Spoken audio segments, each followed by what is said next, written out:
This is Scott Kaplan and Crew Tonight. The very best from today's Scott Kaplan and Crew show on the mightier 1090 AM ESPN Radio. SoCal Sports Talk. Here's Scott Kaplan, Alex Padilla, and John Browner. Hey, great friends, what's going on? Today is Friday. It is September 15th. This is Kaplan and Crew with Grande and the Brown Man, and we are coming to you from the 7 Mile Casino Studios, 7milecasino.com. I can tell you guys this. I took a red eye last night from LAX to Cleveland, 10:30 out of LA, arrived at 6 a.m. in Cleveland, and we are ready to roll. And I mean, remarkably, all this stuff is working. While I was on a flight last night on United Airlines, I must have watched the Chargers and the Chiefs game like 3 times. When I say that, what I mean is I was falling asleep, dude. And then I would wake up and the television monitor that was in front of me on the seat was continuing to play the game because I was watching it on the NFL network over and over and over again. So I was snoozing, then waking up and seeing a little bit more of it, then snoozing again and watching a little bit more of it. Last night, that game, Alex, I don't know if you remember, but last time Ernie Hahn was on the show, I said to Ernie, I go, where are you in your Charger fandom? And he said, I love the players, but I hate the owners. So what I want is for the Chargers to play really great. I want them to score a lot of points. I want the players to be really successful. And then at the end, I want them to have their hearts ripped right out of their chests and lose the game. And he could not have described what happened in last night's game more. Because I'll tell you this right now. There was a time in that game when the Charger fans, the Browners of the world, were going, oh, this thing's over. Herb, Bolt. Oh, man, these guys are going to run the Chiefs right out of the building. The Charger fans believed at one point that the Chargers were not just going to win this game, but they were going to rout the Chiefs. And I was sitting back going, just wait. Just wait. Something will happen in this game that will change everything. And that is precisely what happened. So good afternoon to everybody who's listening on 1090, watching on YouTube, everybody who's listening on all the different audio podcast platforms, and to everybody that will be watching on television tonight on Channel 4 San Diego, our home base part of the Cox View Network. It was bound to happen at some point, and it did. And by the way, the news could actually get worse than just one loss last night. Gentlemen, I'll say good afternoon, and I'll start with you, Al. What'd you think?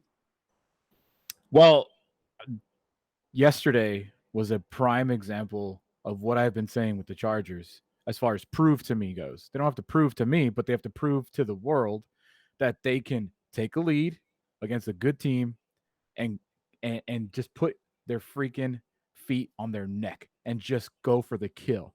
And they don't have it. They just don't. They let teams hang around, whether it be by dropped interceptions, bad calls, whatever you pick sixes. It doesn't matter. Like, it's a different thing every single week, but it's the same result. Sometimes when you play a bad team like the Raiders, they don't capitalize. But when you play a really good team like the Chiefs, they capitalize. And that's kind of been my thing with the Chargers is you are incredibly talented. Your defense is very good. Justin Herbert is, I'll say it, amazing. And yesterday he showed how tough he really is.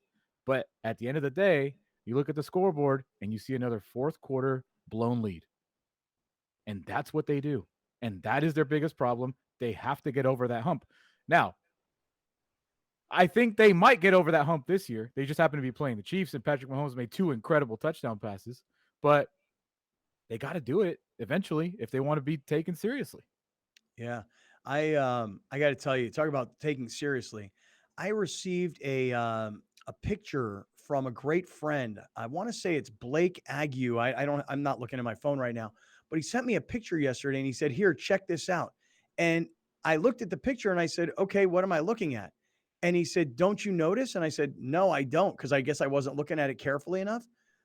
ESPN on their Sports Center pre-game type show, ESPN had a picture of Mahomes and a picture of Herbert, and I didn't even notice it until he pointed it out to me. They've got Herbert and they've got the Rams logo. And I know that the Rams logo and the Chargers logo kind of are like, they look a lot alike. But I'll tell you right now, man, you talk about the disrespect. whoever's working in the graphics department, either intentionally just to make somebody like me laugh about it or unintentionally because they look too much alike. That was awesome to see Herbert there with the Rams logo behind him rather than the Chargers logo. So that one cracked me up.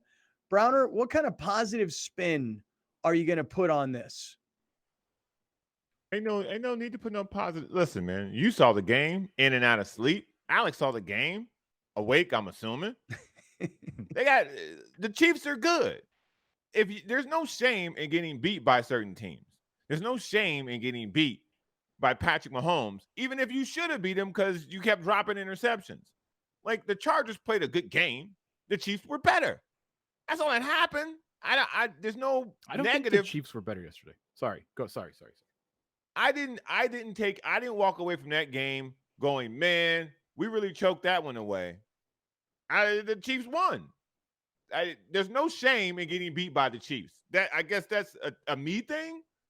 Patrick Mahomes is the best quarterback in football. People love Josh Allen. I love Justin Herbert, but Patrick Mahomes was better yesterday. His numbers weren't better. He didn't appear to be the tougher guy, but he made the throws and he won the game. So to me, Andy Reid's a better coach, but there's no shame in what happened last night. The Chiefs are great. Yeah, I guess the shame of it is, if you're a Charger fan, of course, I was rooting for the Chiefs to win, but you had them. You had them beat on their home field where you've won games, where Justin Herbert has won games, but they couldn't put him away. And I'll say this, Alex, you said earlier, Herbert, if you're just a pure football fan like I am, and you're not a Charger hater, even though I am, I can appreciate how tough Justin Herbert is, because there was a play after he got hurt, and you could see that he was hurting really badly on the left side. Look, obviously everybody could see, wow, it looks like his rib cage. He's rolling to his right, and he's all by himself. And if he's healthy, he easily runs and picks up a first down. Mm-hmm. And he threw a ball away and had like a look of, I don't know why I just did that, other than I don't want to take a shot. I don't want to get hit because I'm hurting really bad. And then later in the game, after doing that, he still made an absolutely perfect, brilliant, beautiful touchdown throw. So I'm not taking anything away from Justin Herbert, but I'll say this. Patrick Mahomes, you're right, Browner. He's best quarterback in football. We can all, talk about Josh Allen. People can talk about Aaron Rodgers. We can talk about Tom Brady. But right now, the best quarterback in the league is Patrick Mahomes. And I'll tell you, the touchdown pass that he threw when the Chiefs were down 10-0, he's rolling to his right, avoiding a tackler. Rolling more to his right, trying to find his way through traffic. Rolls to his right, throws across his body, almost underhanded, sidearmed, and then through traffic for a touchdown. It was incredible. And so in the final analysis, Herbert makes one monster mistake, and the Chiefs defense capitalizes, and a rookie corner takes a ball 99 yards to the house, and that's the game. Because let me tell you something. I don't even blame Herbert. I blame the coaching staff on that one. And I actually noticed it as it was live, and then later they showed the replay when they came back from commercial. Gerald Everett made this monster catch the play before, and he juked dudes and got all the way down there on this one catch. And immediately he popped up and was like, get me out. I need a sub. Instead of paying attention, the Chargers coaching staff goes, hurry up. Gerald goes, okay, I'll get back in there. And then, yes, Herbert does force that throw, but he's probably anticipating Everett actually making an effort into that throw, but he has no effort to give because he's gassed. Like, that was a complete coaching error, a total coaching breakdown. When your tight end who just got you a 30-yard catch, whatever it was, is calling to be subbed, you don't run to hurry up to surprise the Chiefs like that. You just went 11 versus 10, and it cost you the game. Don't go hurry up to a play designed to where he's going to go. Right. Like, it just didn't make any sense. So did you catch that, Scott? Again? I know exactly what you're talking about. I will say one thing. Gerald Everett is wearing number, is it 7? Yeah. Bro, listen, I may be the only person in America that's annoyed Comes the by old this. man statement of the day. I just can't take it. I can't stand players not wearing the traditional numbers. Like when a linebacker is not in the 40s or 50s and a linebacker is wearing a single digit, or when a tight end is not wearing a number in the 80s, but he's wearing a single digit, it freaks me out. I don't know who anybody is Derwin anymore James wearing because of their number numbers. 3, Van Noy wearing 8, Everett wearing 7. Yeah. I think those were the ones that stood out the most to me on the Charger side. On the running back side, you had like Pacheco wears 10, and it's not Tyreek Hill. Yeah. But yeah, it's the thing that it's taking a little adjustment for sure. Like Yeah. this year. I And last remember when Tom Brady talked about this, how he thought it was a really bad idea. And I agreed with him at the beginning. And I'm still having a really hard time when a linebacker is wearing number 8 or a tight end is wearing number 7. So, but yeah, I noticed exactly what you're talking about. I guess the bigger concern, if you like Herbert, and I do, I admit it, I like the guy. I don't want the Chargers to win, but I like the kid. I guess the bigger concern is how bad is he going to be hurt? And what is his future this season? Can I be ridiculous for a second? Yeah. It's just like if this was 2018 and it was the Chargers' first year in Carson, I would have led with this. But I think the hate has subsided and my ridiculous levels have gone away a lot. But he faked that injury. Because now you get to talk about how tough he is instead of that pick 6 all day.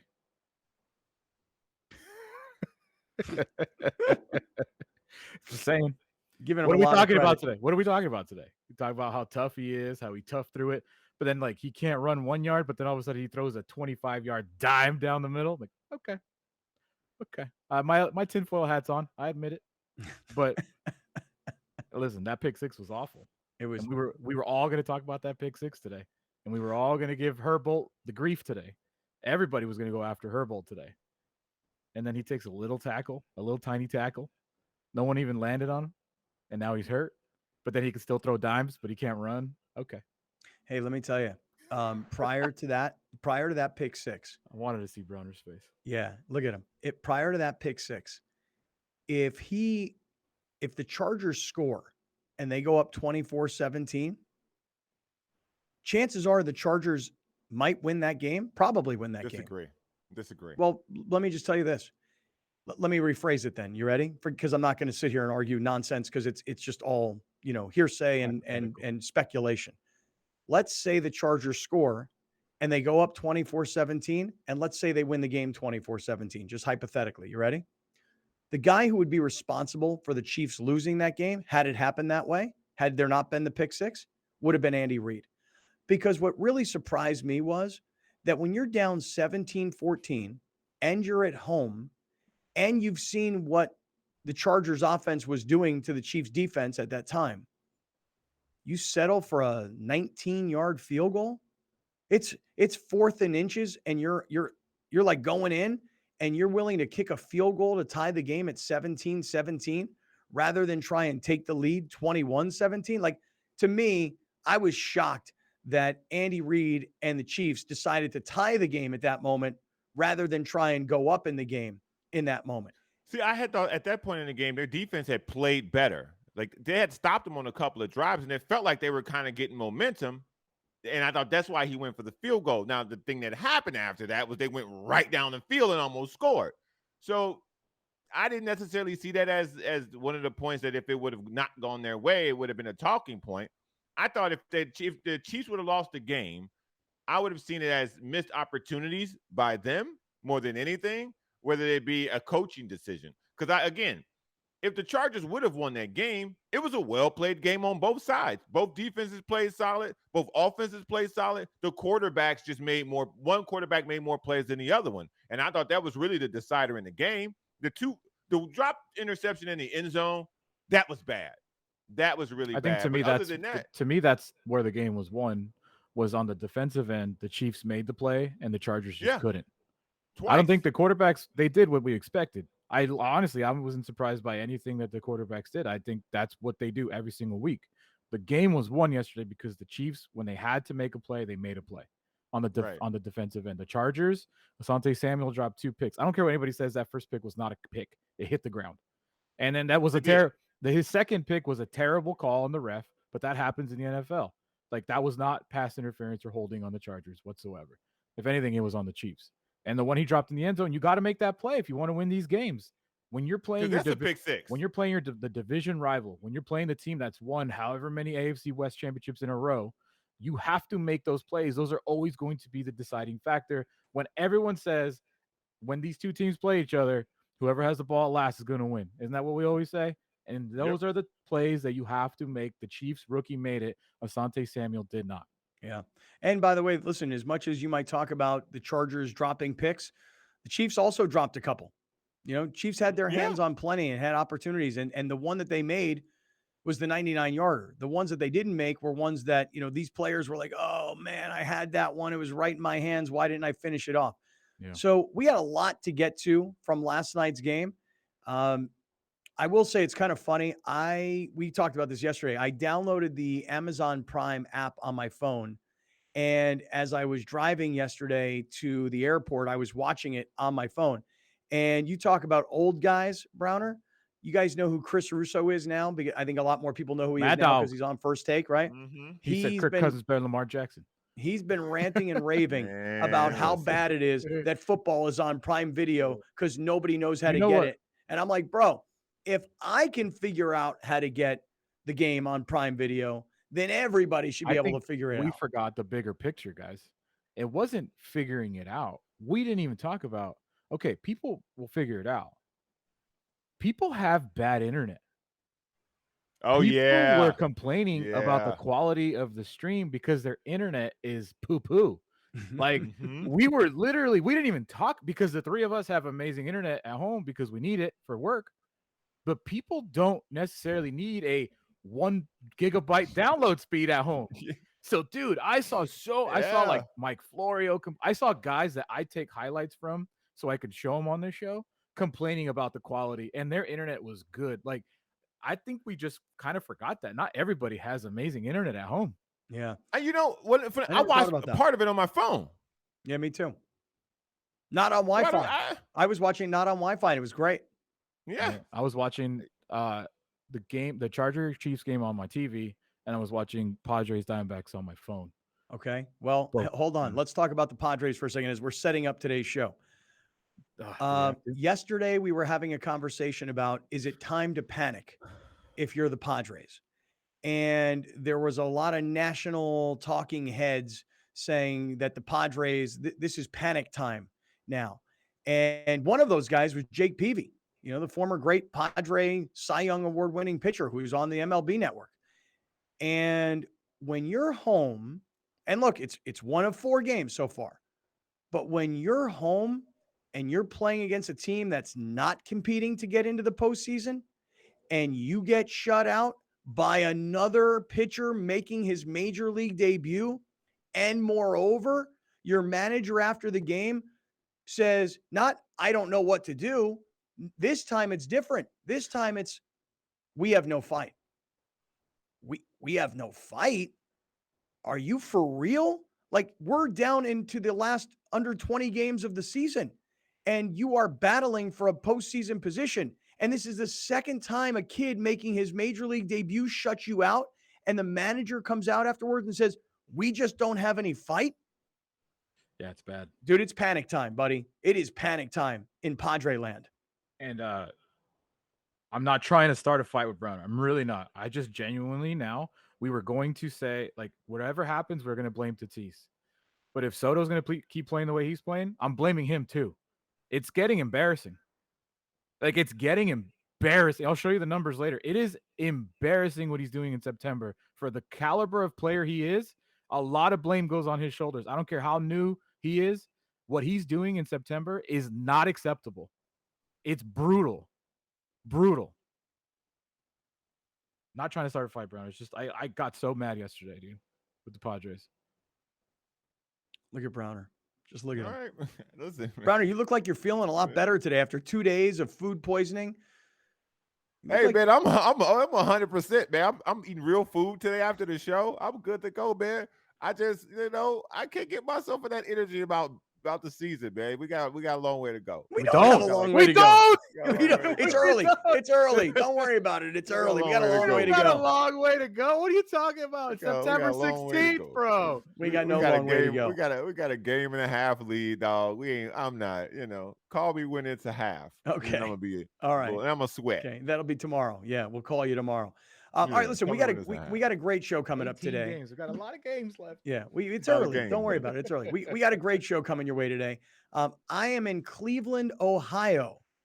Yuck. And you can see, for those of you that are watching, I'm in a radio studio here at the ESPN radio affiliate. So 1090 is ESPN 1090. My people up in LA are ESPN 710. And here I am at an ESPN radio station in Cleveland, Ohio. And appreciate everybody here for having me and getting us on the air. And, this is going to be a really fun afternoon.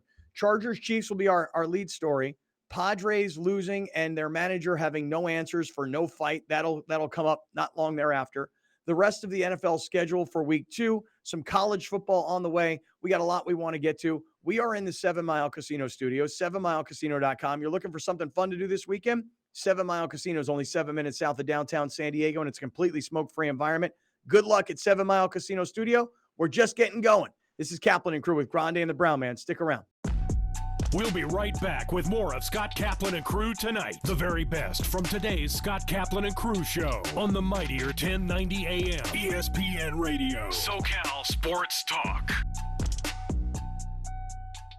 You're watching Kaplan and Crew tonight, powered by the mightier 1090 AM ESPN Radio and Your View, featuring the best sports talk in SoCal.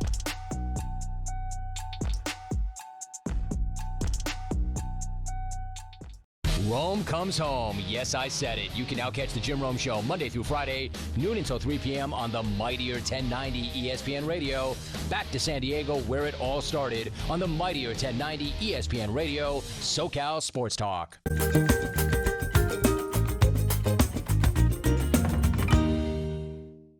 Let's welcome back to Main Street Living tax attorney Adam Brewer. Adam, thanks so much for joining us again. Yeah, thanks for having me back. Now, it might seem weird that we're having you on because it's not necessarily tax season right now, but what are some things that viewers can do to get ahead of next tax season?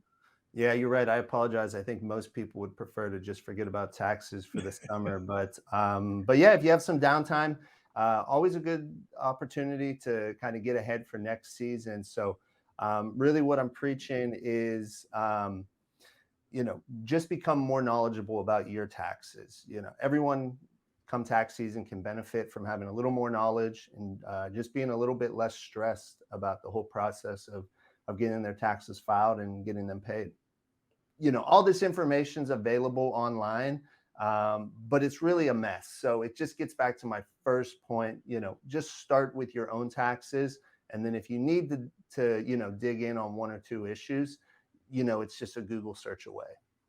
Gotcha. Google search away. Now, let's just say someone is interested, like Danielle is interested in becoming more knowledgeable about her taxes. Like, how should someone like her get started? Yeah. So Danielle, you're interested. You should start with, your last year's tax return. So I'd say get out your last year's return. Form 1040 is, going to be the first page there.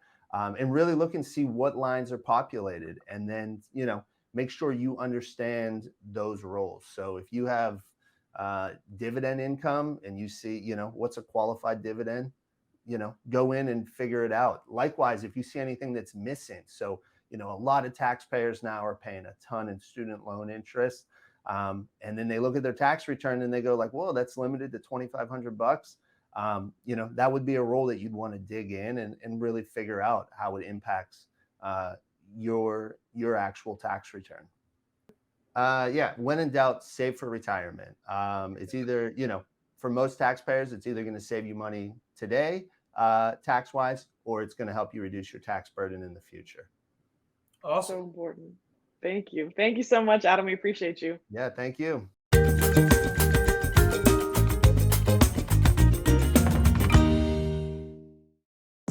Welcome back. This is Scott Kaplan and Crew tonight. The very best from today's Scott Kaplan and Crew show on the mightier 1090 AM ESPN Radio, SoCal Sports Talk. Here's Scott Kaplan, John Browner, and Alex Padilla.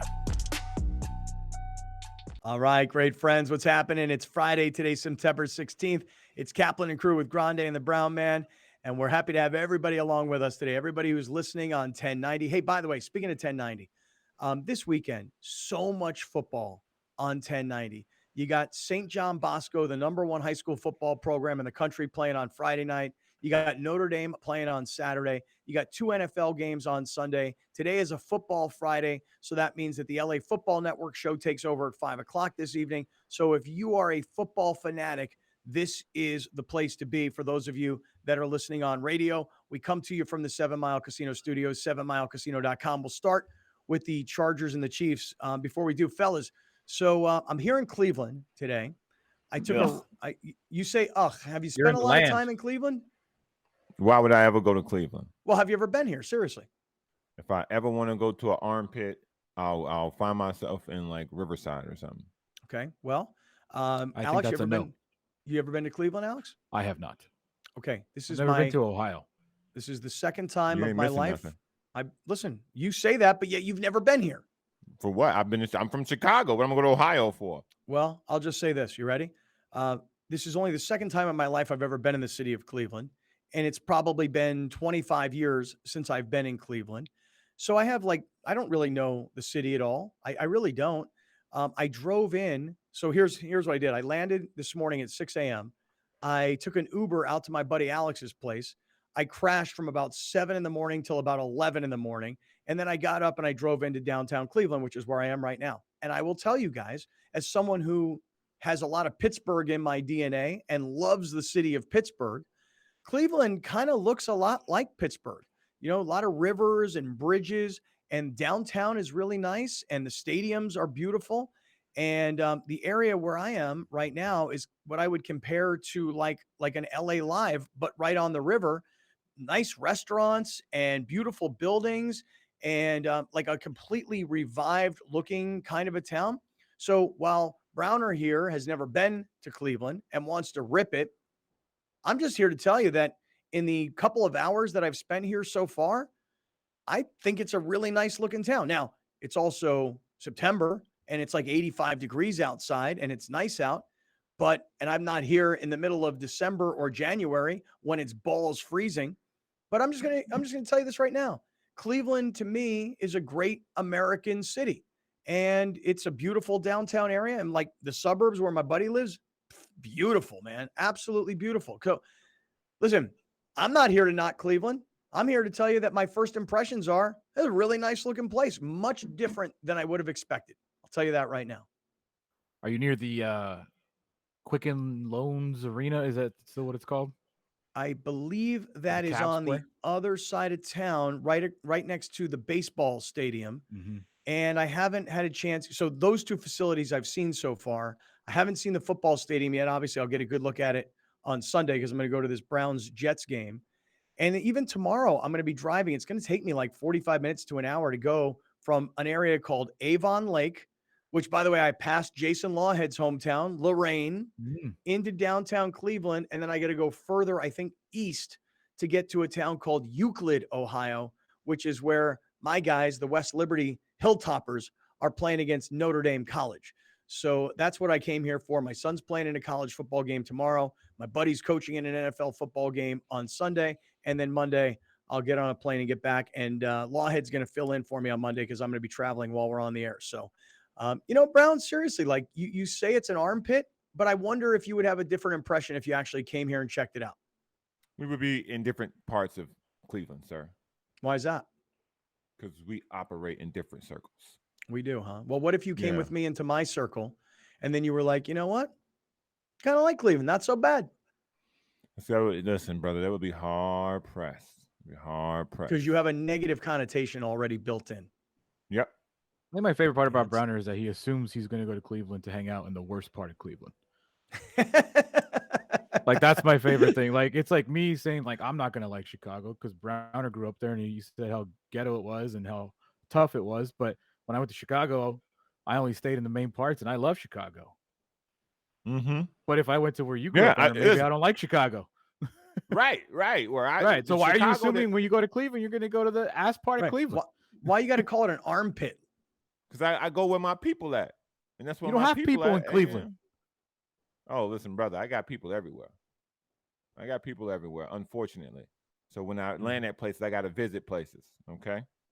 I got a lot of people, a lot of places in the Midwest, Tennessee, Michigan, Ohio. Nobody in Wisconsin because you already know how we feel about them. I even got some people out in Iowa, dog, Missouri, St. Louis. I got people out, bro. Sounds I got like people out. it sounds like you got different hoes in different area codes.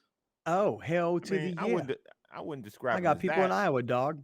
I got a lot of acquaintances in different places where if I I I'm gonna got tell you land, right now. O's. I'm gonna shoot some I video. got I'm O's. I'm gonna shoot some video today, and I'm gonna bring it back for the show next week. And I'm gonna show you what I'm seeing of Cleveland because I'll just tell you right now what I've seen thus far. mm-hmm. How long Very you been pitch. there? No, not long at all. Not long at all. Mm-hmm. And I'll just show you what I'm seeing because I have I'm not. noticed in my travels, Yeah. which is not very a lot in the United States, but every time I go to a new city, I'm like, hi, it's pretty cool here. Yeah. You know, like every Right. city has something if you find the right spot. Yeah. Like I Crowder, remember it's going. cool to like if you go to places, it's cool to like not go to where you got people. Like just go places that people like. I went to Atlanta. Did I leave downtown? No. It was great. How about just be open minded? Like, you know what? I've never been to Cleveland before. People say it's an armpit. Let me go check it out on my own. No, I just got to rip it. I That's mean, right. never even been there. That's right. It ain't going. That's right. Listen, there got to be a big bag of money for me to go to Cleveland. Okay. Well, there ain't no big bag of money for me here. Just my son playing in a college football game tomorrow. That's it. I would encourage my child to not play at any school in Ohio unless it's Ohio State. Mm-hmm. I hear Columbus is nice. There you go. I'm telling you right now, Cleveland's nice. I've been to Cincinnati. Cincinnati's nice. I'm one of these people that believes that you can go to any city in America and find really great places. I was on the phone the other day with a guy who moved from Fullerton to Nashville, Tennessee, the suburbs of Nashville. And I was like, man, really? You moved from Fullerton? You grew up in Fullerton. You went to Cal State Fullerton. You guys, you were living in Orange County and you moved to Nashville, Tennessee. He's like, dude, it's great. It's awesome. Dude, Nashville made more money in tourism than Las Vegas did last year. Believe it or not. I didn't know that. Bachelorette capital of the world. I didn't know Believe that. it or not. All right, so listen, let's get on with it. So the Chargers and the Chiefs, we are in the 7 Mile Casino Studios, 7milecasino.com. And if you're looking for something fun to do this weekend, come on down to 7 Mile. It's only 7 minutes south of downtown San Diego. Blackjack, poker, table games on one side, Sammy's Restaurant and Bar on the other side, completely smoke-free environment. And if you've never been down to that part of Chula Vista, you may find yourself going, wow, I didn't know how beautiful it was down here. So check them out, 7 Mile Casino and 7milecasino.com. All right, Alex, I know you've prepared a bunch of stuff for us from this game. Let's go through it so we can all comment on it. Let's start off with this. The quarterback battle between Mahomes and Herbert. The numbers, if you didn't see the game, the numbers would be on the side of Herbert, but it's that one right there after the INT, that interception, the 99-yard pick. That was the difference. Take us through this, Grande. Opens that door. Chargers go without a huddle again. Right side, try intercepted on the left side. Picked off at the goal line, at the 25-yard line. Picked off by Watson. Watson could go all the way. The 7th-round pick, 20, 15, 10, 5. Jalen Watson. 7th-round draft Yeah, I choice. heard that too. Whoa, 7th round. Yeah. Because remember yesterday, Kevin Keatsman was on in Kansas City, and he was telling us that the guy that they drafted in the first round, a cornerback, he was unavailable because of an injury. 7th-round draft choice in his home opening game for the Chiefs, picks Justin Herbert and goes 99 yards. Unbelievable. And that, I guess, if you go back to the quarterback comparison, Herbert had more yards passing. He had more touchdowns passing. He had a lot more attempts, but it was that one interception. Mm-hmm. That was the difference in the game. And by the way, could be the difference, I think, in the season, because who knows how badly Herbert might get. Who knows what the deal is with his injury? What do we look? Oh, this is the play. Mm-hmm. Because Gerald Everett, to your point, was saying to the coaches, "Get me out of here, get me out of here," and then he kind of half-asses his route. And look at him. Look at Gerald Everett. Dropped his mouthpiece and everything. Yeah, I think the Chiefs, so the first half, they did a really poor job of putting any sort of pressure on Justin Herbert. Like, they just couldn't get there. And Mike Williams torched them in that first quarter, a little bit in the second. But then they made a bunch of adjustments, and I can't tell you what they did. But all of a sudden, like Herbert's under pressure. He got hit 8 times yesterday. They got sacked twice yesterday. They shut Mike Williams out in the second half. Besides that ridiculous touchdown grab that he got, which was amazing. Yep. But the Chiefs, they adjusted on the defense side, and it made all the difference because the Chargers I feel like they just couldn't get it going in the second half. That play where Gerald Everett, the play before, he makes a big play, goes on a long run, and he's saying to the coaches, and you can show it to us again, get me out of here. I need a break here. Get me out of here. They don't. They hurry up. He's like, oh man. Okay. Now, and you can just see how got he's nothing, struggling. too. Right. And then when the ball is thrown to him, first of all, it's a completely lazy route by him because he's wiped. Okay. And then watch when the ball gets picked. There's no effort of any kind. In fact, he's like, I'm toast. I got nothing. I got no chance of any kind to make this play. So he just stood there. No effort. Mm-hmm. I'm not knocking the guy. I think you're right. I think it's the coach's mistake for not getting the guy out and for trying to, hurry up to the line. Take your time. For him to be that out of condition at that point. I just found that that's on the coaching staff too. Like when you're tired, you make mistakes like that because he was probably supposed to sit on that route because he was where he was supposed to be. But for some reason, he got fake hustle, moving his feet, and he just hopped out of the spot. And the ball came right to the guy. So and Gerald Everett's been in the league for a long time, and he's a savvy with the media because instead of saying, yeah, I was gassed, I'm tired, he went with yeah, man, playing through injuries, I'm injured and I'm just giving it my all out there. And I was like, that is a smart man. That is a smart man to do that. But to go back to the coaching thing, when you look at it was 17-17, 11 minutes left in the game. What is the hurry here? What is the hurry? Catch him off guard. You It's just had a first big and- play. I understand They you like- did that a bunch of times. No, but it's like the game changes. And when you're in the fourth quarter, you got 10 minutes left, you got first and goal. Like you might like your matchup, but are you not paying attention to your personnel if your personnel's dying on the field? Like what is the hurry to then go out and do this so quickly? They hiked it with 27 seconds on the play clock too.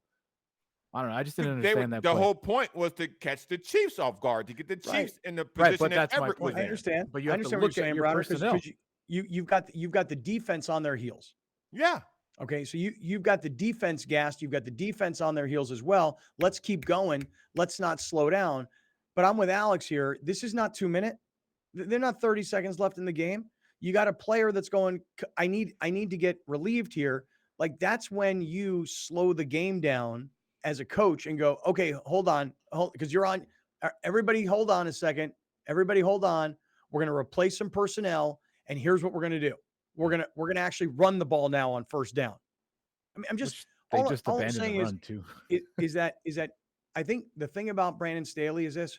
Everybody thought it was really cute last year. He's Mr. I don't kick on fourth downs. I don't punt on fourth downs. I go for it. I'm super aggressive. People said this guy's going to change the way it is in the NFL.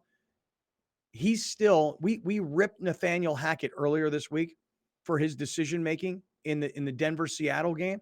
He's a first-time head coach in his first game of his coaching career on the road in a super tight game, and the game was moving too fast for him. Say the same thing for Brandon Staley. The game is just moving too fast for him, and he's got to take a deep breath and slow it down, man. I find it so fascinating too that he was like, remember at the end of the press conference last year when they played the Raiders, like, this is the team we're going to be. Like, I have faith in our offense. We're going to be aggressive. If the stats say go for it, we go for it. Yesterday, he punted twice on the Chiefs side of the field when the analytics say you have a very high percentage of achieving that fourth and down. So it's like, what are you going to be? Because like my big knock on him was like, it's ridiculous because you do it too much, and the shock factor is gone. So now defenses can prepare for it. But now if you're going to go for it one game and not go for it the next, now your team doesn't know their identity. Now you're surprising your own team with, what are we doing? Are we going to go for it or not? Like, why are we not going for it on the Chiefs side of the field on 4th and 2? If this well, is it just goes to show you, it just goes to show you that last year was a gimmick, and it was, I'm going for it because I'm in my first year as the coach, and I'm not going anywhere. And so this is going to be my philosophy. And a year later, it's like he becomes a much more conservative style, traditional style coach. I was also surprised. I'm like, why are they punting? he's Mr. Go for it on fourth down. I think he has more confidence in the defense this year, one. And two. Should, by the way, because at one point during the game, they put up a graphic on Prime of all the additions to the defense. And, at that point in the game, I think it was 10-0. And you're like, wow. If you didn't pay attention, like the names that the Chargers got in the offseason and the money that they've spent, which, by the way, there was an article in The Athletic the other day about how Dean Spanos is already bemoaning how much money he's had to spend on the defensive side of the ball. Did you guys read that at all or no? Shocker. No, I missed it. Right. Him complaining about paying for something? No way. Yeah. I thought that it just looks like to me he has more confidence in the defense and he's more aware of the opponent that he's going for it against. I would never do that against Patrick Mahomes. I just wouldn't do it because they can score too fast. They're too methodical. He's too good for us to be giving away good field position. And to me, that's where it shows itself more than anything. Now, when they played the Texans, I'm pretty sure they're going to go for it on fourth down. Yeah, but that's it's exactly what Herb Street said. Herb Street, right? Yeah, he said that yesterday. He's like, he's not going for it because he knows who's the quarterback on the other side. Yeah, and I was that's why you go for it, right? But you have to have, that too. You have to be aggressive against someone like that. But on the road. But if you're gonna have an identity, make that be your identity. Live and die with your identity. Like last year, he died with it. Like, so this year, you can't say, I mean, you can because he's doing it. He's saying, like, we're still going to be that team. We're still going to be aggressive. I have all the confidence in Herbert. I have all the confidence in my offense, but then not actually do it.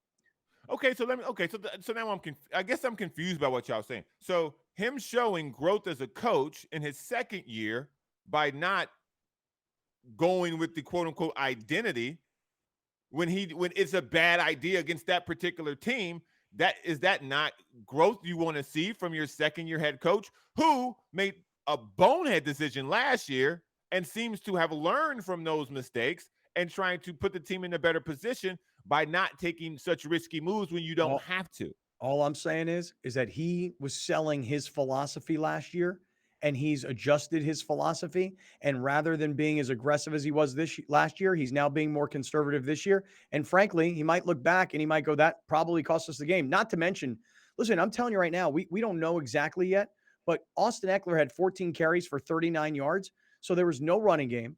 They had their center hurt. They had one of their tackles hurt. And Alex, if you show us the play where Herbert gets hurt, I watched it over and over again. I was like, how did he get hurt? Like, I think he got before that. I don't know, man. I didn't see him get hurt before that. I saw him laying on the ground, like holding onto his ribs. I still didn't see exactly how he got hurt. Herbert, look out. Fires, and that's caught. And once again, it's Everett. Look out. Holding his rib cage, and he was Mike Dana, straight up, arms hit up, him body as up, he released the ball and caught one. Put his shoulder pads right into his chest, and then came down on him. My quarterback does a good job, as he always does, working the progressions. But here you see that wrapped up right as he releases it. It just doesn't look bad in slow motion. Down.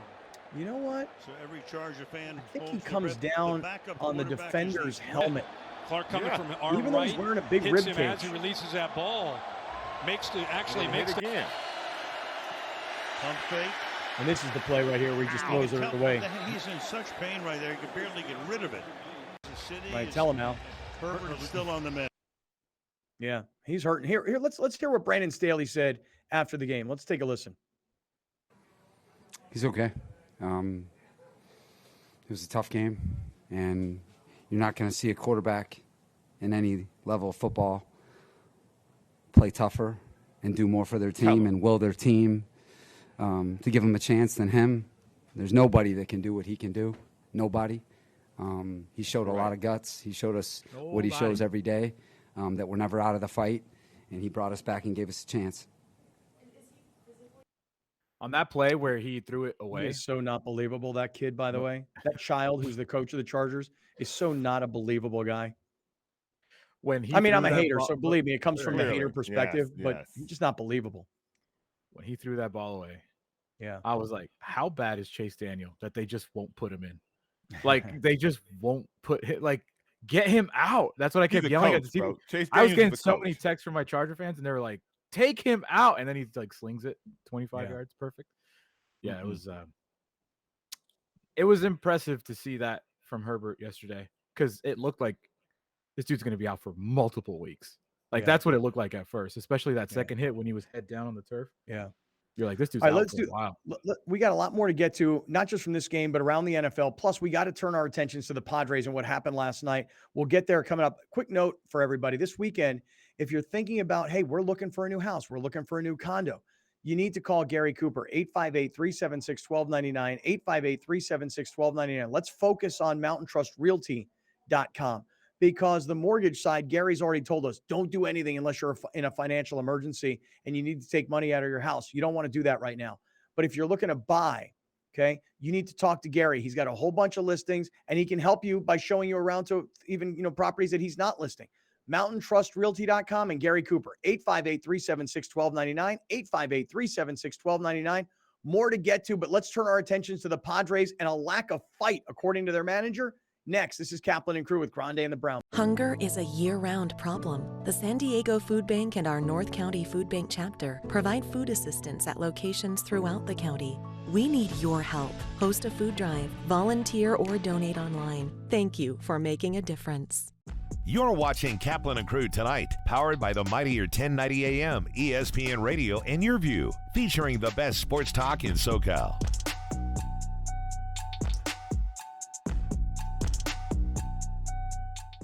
The Rich Eisen Show airs Monday through Friday from 9 a.m. to 12 noon. An engaging blend of insightful football expertise with an offbeat mix of humor and pop culture while continuing to attract the most recognizable names in sports and entertainment. Only on the mightier 1090 ESPN Radio. SoCal Sports Talk. I'm tax attorney Adam Brewer. If you have a serious tax problem with the IRS or state of California, then you don't need a tax relief company. You need a tax attorney. Call or visit my website to schedule your free tax evaluation.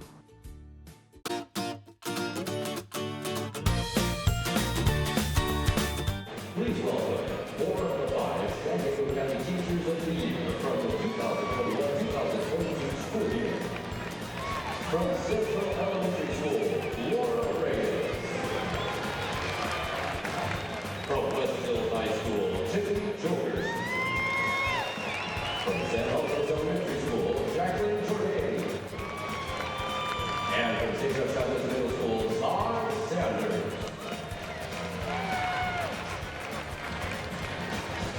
Teachers, please deliver the pitch. San Diego County Teachers of the Year with their honorary pitch.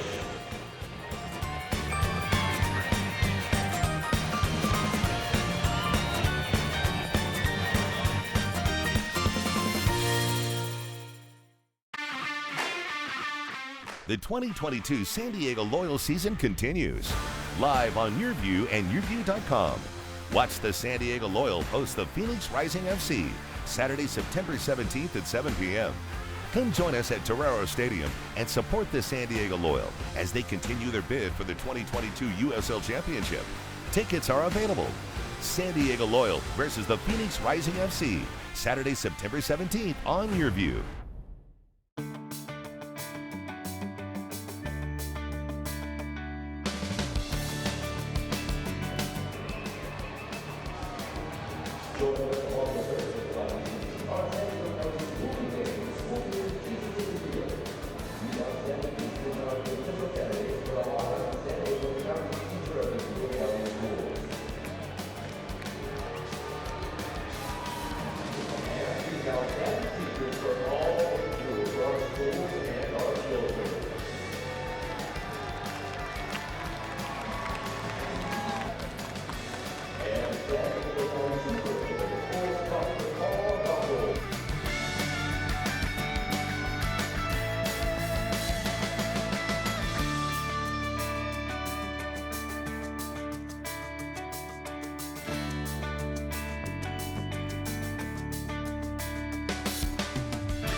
I'm tax attorney Adam Brewer. If you have a serious tax problem with the IRS or state of California, then you don't need a tax relief company. You need a tax attorney. Call or visit my website to schedule your free tax evaluation. Locally owned and operated, not some bland, uninspired, corporate, cookie cutter radio station crap. We simply say to those stations, Q, the mightier 1090 ESPN Radio, SoCal Sports Talk. Kaplan and Crew tonight presents Let's Talk Hookup.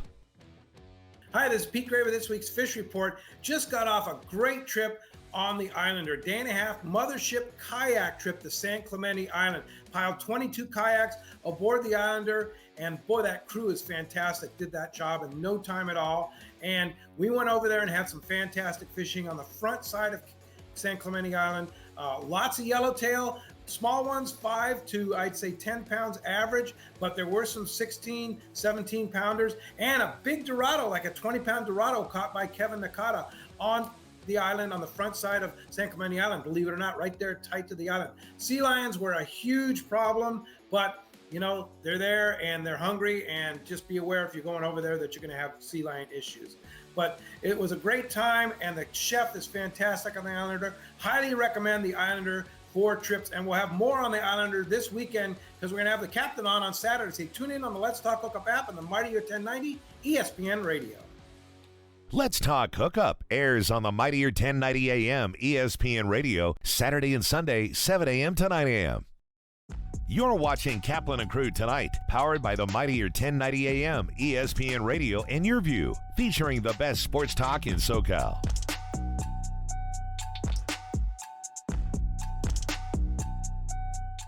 Hunger is a year-round problem. The San Diego Food Bank and our North County Food Bank chapter provide food assistance at locations throughout the county. We need your help. Host a food drive, volunteer, or donate online. Thank you for making a difference. San Diego Varicose Vein Treatment Center, we take care of all various needs of patients for management of their venous insufficiency. People who come here are mainly concerned about symptoms that brings them on or issues related to cosmetic concern that we can always take care of. Now with the advancement of technology and so many catheter-based treatments, we can treat our patients much more quickly, much more comfortably with less downtime. Patients love the result invariably. It's been a huge impact in my life to feel better, to be able to power walk again.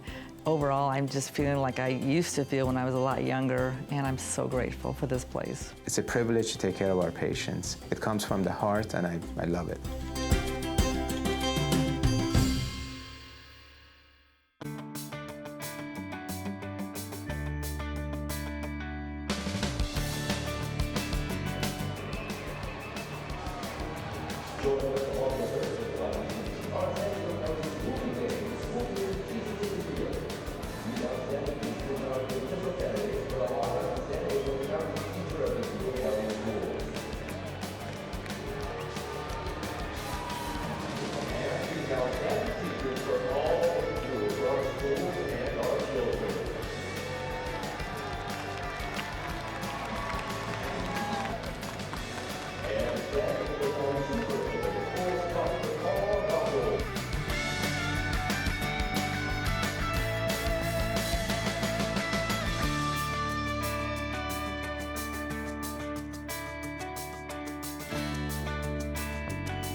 Olivia deserves to be recognized during Hispanic Heritage Month because she truly embodies part of our community and the Hispanic community. So she's really a great example, and to many people, especially kids that she's taught and others that she's helped. I've had a really amazing childhood here. I went to Sunrise Acres Elementary, Roy Martin Middle School, and I'm a proud salutatorian of Rancho High School, and the very first one of my family to go to college here at UNLV. I think people in our community really see her as a great example of what can happen when we provide opportunities for our kids. You know, she's grown up in the neighborhood and now she's giving service. I think people are very proud of all the work that she's doing. You know, getting to be the voice of your community and the place that you grew up is just extra meaningful and special, and it's almost personal for me.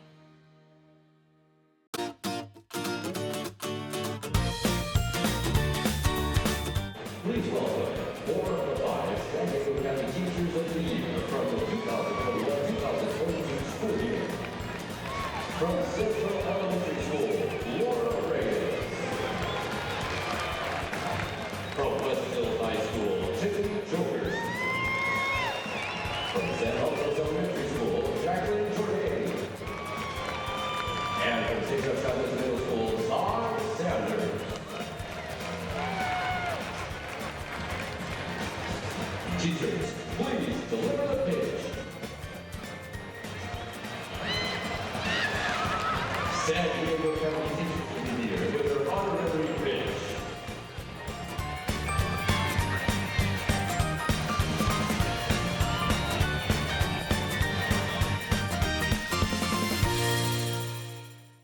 PNC Bank specializes in a full suite of financial services from retail banking to mortgage to corporate banking. So while PNC Bank is a full service financial institution, we view ourselves more than that. And that really is how we care and give back to our community. Surf Soccer has been around for over 30 years. We're based here in San Diego, but we are the premier national youth sports brand in soccer. Our mission is to create experiences and opportunities for kids, but we also do it through our events where we really help kids chase their dreams. There are a lot of kids in San Diego that have incredible levels of talent, but they can't afford to play on a team like Surf. And so a lot of our sponsorship dollars go back into scholarships. PNC is literally one of the only people we've ever allowed to be in here as a sponsor because we know how committed they truly are to the community and how committed they truly are to kids. We continue to look forward to investing back into youth, arts, and especially the military here. I mean, San Diego is a military town, and we are giant supporters of the men and women that fight for our freedom.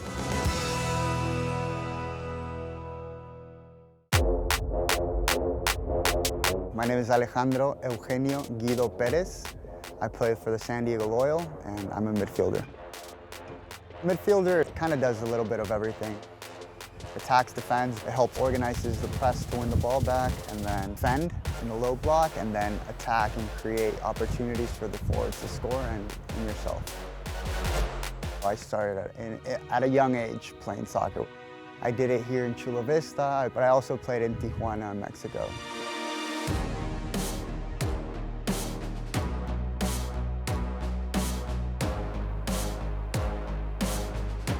It's definitely been restorative to be back home and be at a club, such a great club that values the person, not just the player. I've been able to grow tremendously on and off the field and be taken care of by the family that's around me and supporting me.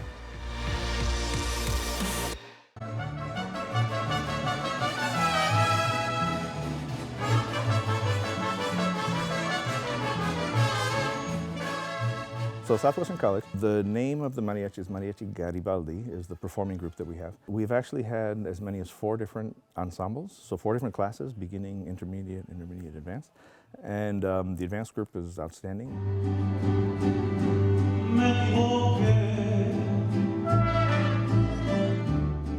We got that associate's degree in music with a mariachi specialization approved in 2004. And that was the first in the world anywhere. It's not a degree in mariachi music, it's a degree in music with a specialization in mariachi.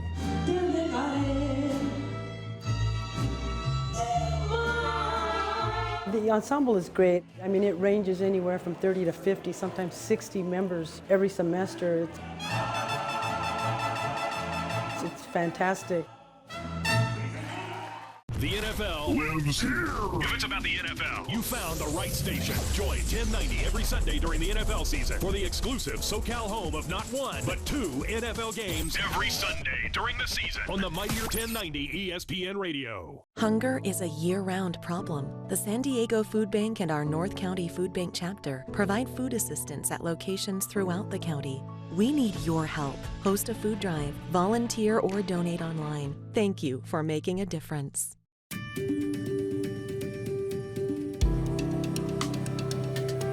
Home of Guiding Hands helps San Diego community in that we're a resource for families. A lot of times when families first identify that their child, their loved one, might have an intellectual or developmental disabilities, they don't know where to go. They don't know what to do. And we're here to help guide people through that process, to show them what a thriving life their loved one can have. It's a passion I share, having a daughter with a disability. I really love the place that I live at. Because of Home of Guiding Hands, I was able to move out of my parents' house and into a beautiful home that I love living in. And so like if you have an independent living service coordinator, they will help you like learn more about being independent, and they help guide you through different things. They've helped me with lots of encouragement and